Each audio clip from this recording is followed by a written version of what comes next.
Okay, I'm back. I didn't even pause. I didn't even move. I'm actually just right here again, here to share my first float experience. I know that my previous video I said that I was going to kind of try and compress those two things together, but that was a bit lofty of a goal. So yeah, but I'm going to get into it here. So where do we start? Okay, so it was about 3 years ago. I had my first float experience. It wasn't that well known back then. I actually didn't. I did know who Joe Rogan was, but I wasn't super familiar with the tank, with his history with the tank or anything like that. Who Joe Rogan, by the way, is, I would say, the godhead of floating, or the king of Float Town, or whatever you want to call it. He's the dude who he's got this huge megaphone. He's just blasting his voice out across so many ears, into so many ears about floating. I think it's so magical and so awesome, and I'm so thankful that that's happened, because the float industry is just booming right now, and it's super exciting to be a part of it.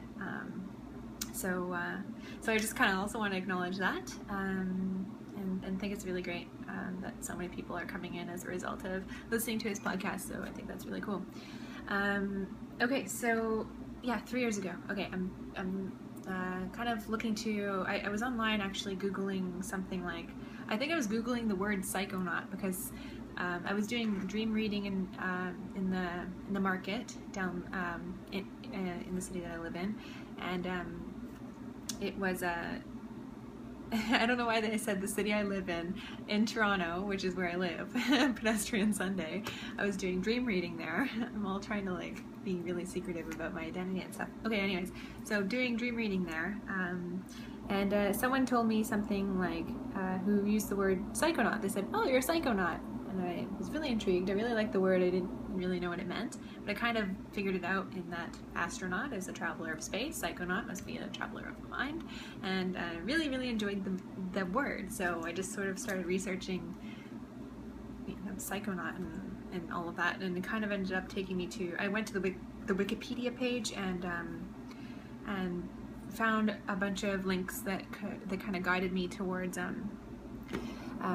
activities that I could do that involved like psychonautic journeying, and one of them was float tanks. So I was intrigued, and I decided, yeah, I'm gonna do this. This is happening, and I took myself down the street, which, it was funny, it was a walking distance from me, and it was one of the only ones in the city, if not the only one, accessible to the public at the time. To my knowledge, I think there was only one tank. It was kind of this strange underground place. It was like the basement of like this, I don't know, this, I think it was like a clinic of a multidisciplinary practice of some kind. There were like maybe therapists and things, psychotherapy, and all this hallway with many rooms, and that I guess people could rent out or something, and nobody was there. I knocked on the door, nobody was there. I came in, there was nobody at the front. It was kind of weird. I called, and nobody answered for a while, so I just kind of sat there. My time was approaching, and then I called again, and then somebody answered and let me know that they're almost there and they'll let me in, and so that was kind of funny. And then so yeah, I handed him some money. I think at that point I paid like a little over $100 or $100, I'm not sure.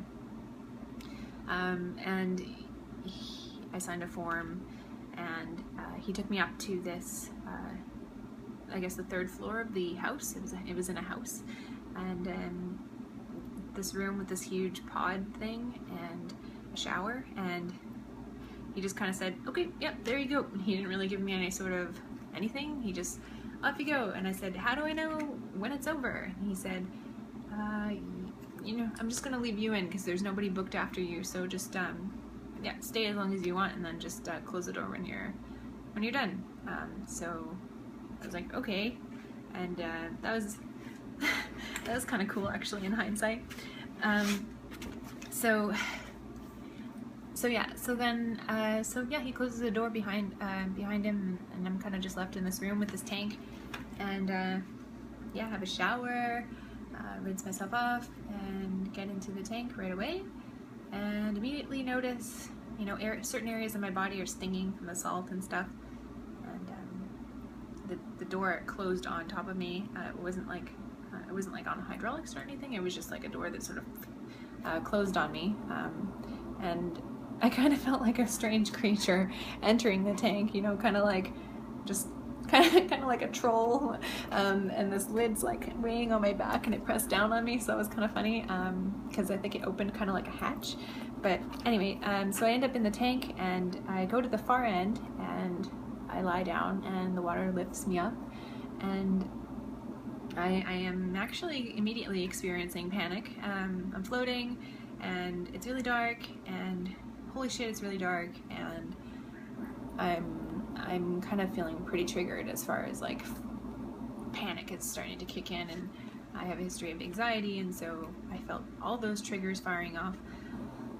And that's when the personal dialogue started to happen. Okay, you're safe, it's okay. And, you know, my body is kind of stinging in certain areas that I've shaved, for example, and just really trying to get myself into this. And oh, maybe I can't do this. This is so difficult. This is way harder than I thought it was going to be. I wasn't anticipating this level of challenge, and was immediately really hard on myself for taking on this new experience in a way that seemed to have a bit of resistance. So that was happening, and I was moving around a lot, and I kind of settled into it for a bit, and then I would remember, like I would sort of zone out and then forget that I'm in the tank, and then I would remember that I'm in the tank, and then I would get fearful again. So I got out a couple of times during my float. I got out, had a little like pep talk with myself, and went back in, and yeah, so I was thinking to leave early. I was looking at the time like, oh, I've only been in here for 45 minutes. I can't believe I can't do this. A lot of really harsh like self-talk. I'm a lot gentler with myself now, but back then not so much, and that's okay. So yeah, I was moving through a lot of difficulty in that, and when I actually ended up getting into some pretty cool spaces though. So the third time I re-entered the tank, I let myself just stay and sort of zen out a little bit. So I'm lying there and I'm kind of starting to fall asleep, and then that's when I kind of felt like almost like there's a presence there, like I'm being observed by alien entities, and I had this strange sense that I'm here in this moment because it's like a checkpoint, like an existential checkpoint of some kind.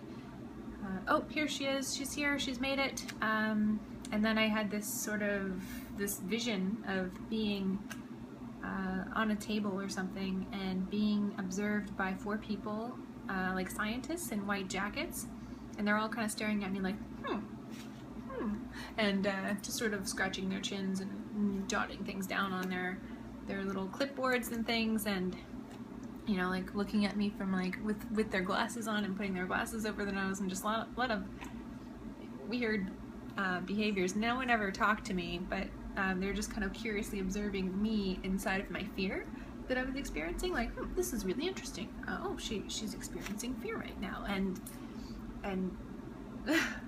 that was pretty intense. And then, so I'm kind of, because what I was experiencing while I was feeling observed was, what the fuck? Like, where the fuck am I? Like, I forgot that I was in the tank, and I felt like I was on like a laboratory table or something, and was freaking the fuck out. So over time, I kind of felt like they were acknowledging to me that I don't remember, and that's okay. And but I'm here. I'm supposed to be here right now, and I agreed to all of this. So it's a good thing that I came here on time, and they were able to have this observation, and then they sent me back. And so I'm back in the tank, and I was like, holy fuck, what the hell? But I'm back in the tank, and but I'm not really, my body's not really like activated so much. It's like I'm back in my body, but it's like that really sleepy, groggy place that you wake up from that you can easily just fall back asleep into.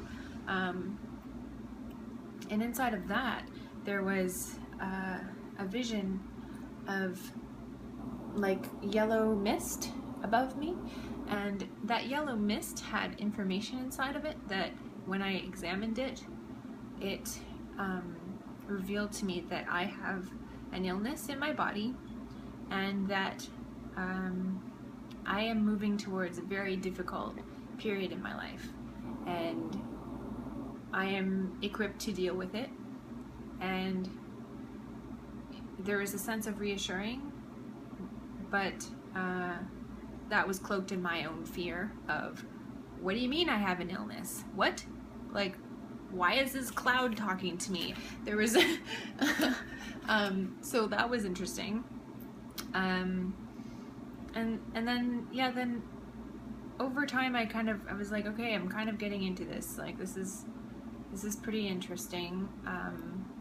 I rolled over onto my side, kind of in the fetal position to soothe myself. I felt the need to be in a space of self-soothing, and then I was sent to a place of remembering, kind of, that, you know, what it was like inside the womb, and that connected me to this eternal sense of being infinitely loved by the universe.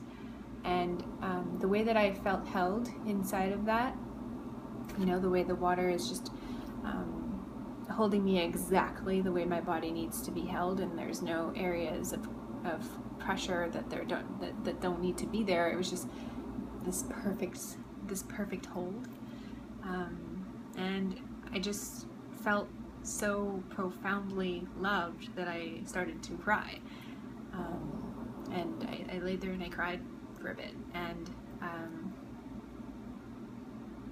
yeah, at the end of that I decided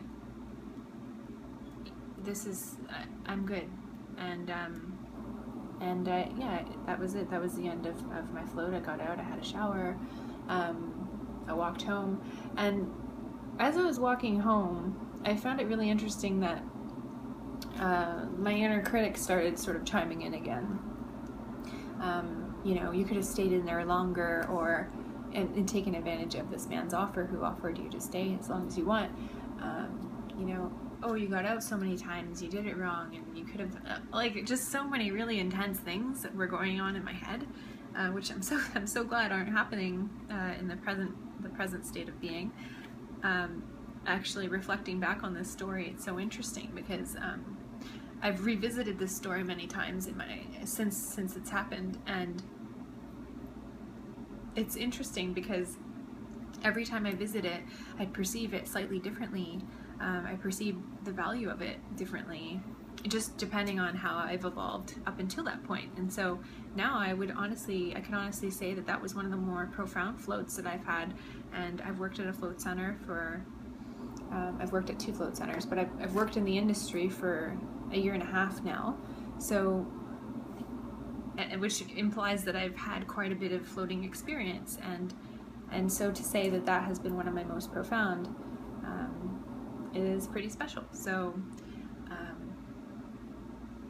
yeah, I think your first float is really important, and you know, you'll always remember it, and you know, even if there is judgment around, you know, during, after, whatever, it's all part of your process, and it's all part of the learning that comes from being in that tank. The tank offers a fair bit of lesson, an opportunity to learn, and as long as you're receptive to that, it will continue to provide. So